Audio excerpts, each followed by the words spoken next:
Hi అండి, తెలుగింటత్త కడల రుచులకు స్వాగతం అండి. మీరు అందరూ బాగున్నారా? మేము బాగున్నామండి. మీరు అందరూ బాగోవాలని కోరుకుంటున్నాను. ఇంతకన్నా తృప్తి ఏమన్నా ఉందా అండి? ఆర్గానిక్ అసలు ఇందులో ఏమీ వేయలేదండి. ఈ పూత చూసారా? ఆకాకి పోతేనండి, ఎల్లో కలర్ పూత పూసేసింది.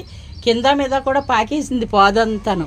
ఇది దొండ తీగి పాదండి. దొండ తీగిలోను మనం ఏం చేస్తామంటే ఇంట్లో వాడేసుకున్న కంపోస్ట్ అంతా దీంట్లో వేసేస్తూ ఉంటాను నేను. వేసేసి కాస్త నీళ్ళు పోస్తాను అనమాట. అలా పోసినప్పుడు అయిగోండి దొండకాయలు అంతంత లావు అలా కాస్తాయి. 10 దొండకాయలు అయితే కూర అయిపోద్దండి.